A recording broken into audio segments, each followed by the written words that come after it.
Hello students, दूसरी video के साथ मैं आपके सामने उपस्थित हूँ। हमने आचार्य कौटिल्य के मंडल सिद्धांत के विषय में पहली वीडियो में आपको बताया कि किस तरह से विजिगीषु, उसके मित्र, शत्रु, मध्यम और उदासीन के संयोग से चार समूहों का अर्थात चार मंडलों का निर्माण होता है। प्रथम मंडल, द्वितीय मंडल, तृतीय मंडल, चतुर्थ मंडल। और इन 12 उप प्रकृतियों, जिनको द्रव्य प्रकृतियाँ भी कहा है चाणक्य ने, और जो उप प्रकृतियाँ हैं 5-5, कुल मिला के जो 60 हो जाती हैं, तो 12 राज्य की प्रकृतियों और 60 उप प्रकृतियों को मिलाकर 72 प्रकृतियों का निर्माण होता है, जिससे एक वृहद राज्य मंडल का निर्माण होता है। ठीक है, तो किसी भी विजिगीषु राज्य को अगर अपने राज्य का विस्तार करना है तो इस वृहद मंडल का ज्ञान होना उसको अत्यंत आवश्यक है। आचार्य कौटिल्य ने अपने अर्थशास्त्र में राज्य मंडल की संरचना प्रस्तुत की है। तो जैसे ये आपके सामने एक मैंने पेज खोला हुआ है, इसमें आप देख सकते हैं 12 प्रकार के राज्यों का इसमें वर्णन है। तो इन 12 प्रकार के राज्यों में यदि आप देखेंगे तो सबसे फर्स्ट नंबर पे विजिगीषु दिया हुआ है। ये देखिए, सबसे फर्स्ट नंबर पर जो विजिगीषु होते हैं, ये वह राज्य होता है जो जीत की आकांक्षा रखता है। ओके, यह वह राज्य होता है जो जीत की आकांक्षा रखता है, और इसी को ध्यान में रखकर आचार्य कौटिल्य ने अपने मंडल सिद्धांत का वर्णन किया है। विजिगीषु राज्य के बिल्कुल बराबर का जो राज्य होता है वह उसका स्वाभाविक रूप से शत्रु होगा, जिसे नंबर 2 पर दर्शाया गया है। आप देख सकते हैं नंबर 2 पे अरी मतलब होता है शत्रु। तो ये स्वाभाविक है, विजिगीषु को यह ध्यान रखना चाहिए कि जो उसकी सीमा से मिला हुआ राज्य है वह उसका स्वाभाविक रूप से शत्रु होगा। तो इसीलिए उस राज्य के साथ एक विजिगीषु राजा को उसी प्रकार का व्यवहार करना चाहिए जो किसी शत्रु के साथ किया जाता है। यदि आप इधर साइड देखेंगे लेफ़्ट और राइट पे, तो नंबर 3 पर मध्यम राज्य आते हैं। मध्यम राज्य वह राज्य होते हैं जिनकी सीमाएं विजिगीषु राज्य से भी मिली होती हैं, और जो अरी राज्य होता है, जो शत्रु राज्य होता है विजिगीषु का, उसकी सीमाओं से भी मिली होती है। तो ये मध्यम राज्य, क्योंकि दोनों सीमाओं से लगा हुआ एक राज्य है, तो यह राज्य विजिगीषु का मित्र भी हो सकता है और यह राज्य विजिगीषु का शत्रु भी हो सकता है। तो एक राजा को इस बात को दृष्टि में रखते हुए इस मध्यम राज्य के साथ अपने विदेश संबंधों का संचालन करना चाहिए आचार्य चाणक्य के अनुसार। इसके अलावा नंबर 4 पे आप देखेंगे लेफ़्ट और राइट साइड पे उदासीन राज्य है, दोनों तरफ उदासीन राज्य हैं। उदासीन राज्य वह राज्य होता है जो विजिगीषु और अरी, इन दोनों ही राज्यों की सीमाओं से दूर होता है। क्योंकि ये राज्य दूर है, लेकिन ये राज्य बहुत शक्तिशाली होता है, और ऐसा भी हो सकता है कि यदि संकट की स्थिति आए तो वह सहायता भी कर सकता है विजिगीषु राज्य की और विरोध भी कर सकता है। तो इसीलिए क्योंकि यह एक शक्तिशाली राज्य होता है तो इसकी अनदेखी नहीं की जा सकती।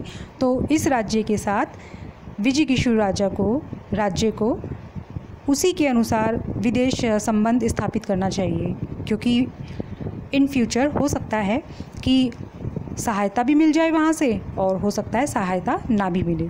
लेकिन ये ध्यान रखना ज़रूरी है कि ये एक शक्तिशाली राज्य होता है। ठीक है, इसके बाद नंबर 5 पे जब हम अरी के बराबर वाला राज्य देखते हैं, तो अरी के बराबर वाला जो राज्य होगा, अरी की सीमाओं से मिला हुआ जो राज्य होगा, तो स्वाभाविक रूप से वह अरी का शत्रु होगा। ठीक है, अब क्योंकि वो अरी का शत्रु है, तो अरी के राज्य की सीमा से लगा होने के कारण और अरी का शत्रु होने के कारण ये 5वें नंबर का जो राज्य है यह विजिगीषु का मित्र होगा। तो इस राज्य को अपने प्रभाव में शामिल करने का एक विजिगीषु को प्रयास करना चाहिए जिससे कि उसकी शक्ति में वृद्धि हो। अब बढ़ते हैं अगले राज्य की ओर। जो पीछे का राज्य होता है, छठे नंबर पे आप देख पाएंगे, जो विजिगीषु की सीमा से मिला हुआ राज्य होता है पीछे, तो उसको कौटिल्य पाषाणीग्राह्य का नाम देते हैं। और क्योंकि ये सीमा से मिला हुआ है तो स्वाभाविक सी स्थिति है कि ये विजिगीषु का शत्रु होगा। तो जब विजिगीषु अरि पर आक्रमण करेगा या और आगे के जो राज्य हैं उन पर आक्रमण करेगा, तो एक विजिगीषु को ये भी ध्यान रखना चाहिए कि कहीं ऐसा ना हो कि जो ये पीछे वाला जो पाषाणीग्राह्य राज्य है ये उस पर अटैक ना कर दे, उस पर युद्ध की घोषणा ना कर दे। तो इसीलिए इस राज्य के अनुसार विजिगीषु को अपनी विदेश नीति का संचालन करना चाहिए। 7 नंबर पे अभी हम पीछे ही बढ़ रहे हैं, जो विजिगीषु के जो पीछे वाले राज्य होते हैं उसी पर हम बढ़ रहे हैं। 7 नंबर पे आता है आक्रांद। आक्रांद वह राज्य होता है जो पाषाणीग्राह्य राज्य से मिला होता है। अब क्योंकि पाषाणीग्राह्य राज्य की सीमा से मिला है तो ये आक्रांद राज्य पाषाणीग्राह्य राज्य का शत्रु होगा, और क्योंकि शत्रु है इसका तो स्वाभाविक सी बात है विजिगीषु का ये मित्र होगा, परोक्ष मित्र हम इसको कह सकते हैं। ठीक है, अब हम बढ़ते हैं आगे की ओर, यानी कि 8वें नंबर का जो राज्य है ऊपर आते हैं हम, ये होगा अरिमित्र। अरिमित्र से क्या तात्पर्य है? क्योंकि यह राज्य मित्र की सीमा से मिला हुआ है, ये मित्र वो मित्र है जो विजिगीषु का है, तो स्वाभाविक सी बात है कि ये मित्र का तो शत्रु होगा और जो अरि है विजिगीषु का उसका ये मित्र होगा।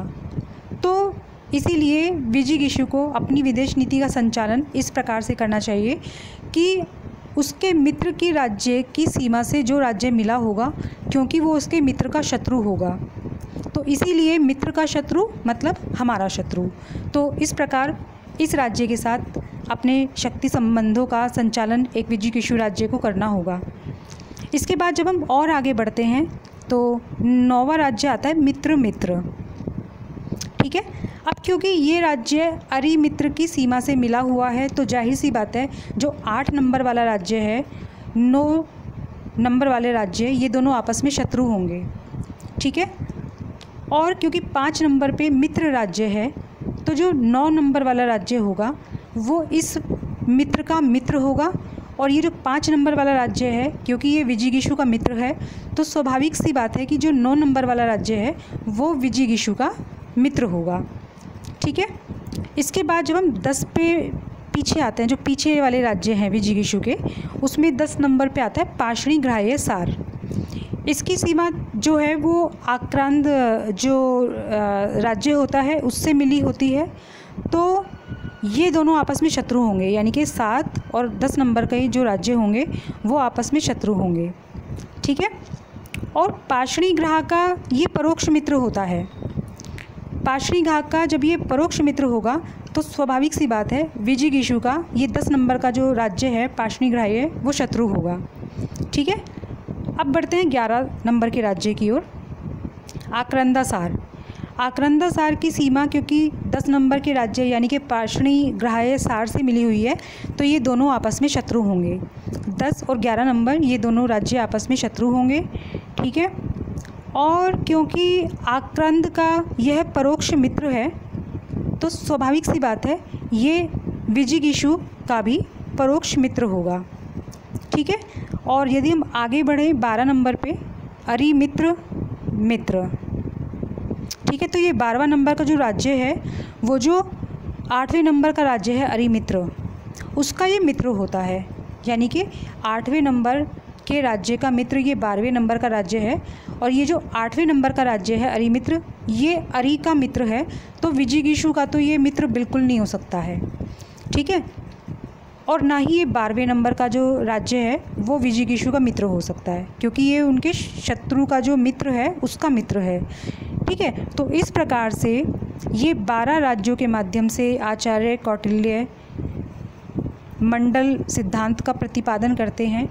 यह सिद्धांत एक विजिगीषु को यह बताता है कि उसके परिधि में जितने भी राज्य हैं, जो वृहद मंडल बना है 72 जो प्रकृतियां हैं, उप प्रकृतियां हैं उनसे मिलके, तो उन सब राज्यों में उसका मित्र कौन सा होगा, उसका शत्रु कौन सा होगा, क्योंकि मित्र और शत्रु की पहचान करना विदेश संबंध में बहुत आवश्यक होता है।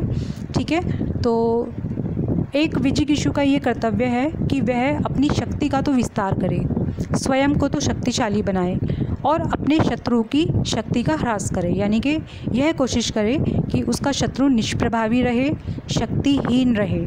तो इसके लिए उसको क्या करना होगा, जो मित्र राज्य हैं उनका समर्थन लेना होगा, अपने जो विस्तार है, अपने जो संपर्कों का विस्तार है उसको करना होगा और अपनी शक्ति को बढ़ाना होगा, तभी वह अपने साम्राज्य का विस्तार कर सकता है। लेकिन साम्राज्य का विस्तार करने से पहले आचार्य कौटिल्य गृह नीति के बारे में भी बात करते हैं कि वही राजा विस्तार की बात सोचे जिसका स्वयं का राज्य समृद्ध हो, शक्तिशाली हो, प्रजा जहाँ पर सुखी हो, संपन्न हो, शांति हो, तभी वह अपने राज्य का विस्तार के विषय में सोचे। ठीक है बेटा, तो ये अंतर्राष्ट्रीय राजनीति को समझने के लिए भी एक बहुत ही महत्वपूर्ण सिद्धांत है। मैं उम्मीद करती हूँ कि आपको ये सिद्धांत समझ में आ गया होगा। थोड़ा ध्यान लगाने की ज़रूरत है, तो ये आपको अवश्य समझ में आएगा बेटा। तो अपनी इस वीडियो के साथ मैं अपनी बात यहीं पे समाप्त करती हूँ। नेक्स्ट वीडियो में बहुत जल्दी हम लोग मिलेंगे, राजनीति विज्ञान के संबंध में ही होगी। तब तक के लिए बहुत बहुत शुभकामनाएं आपको। जय भारत।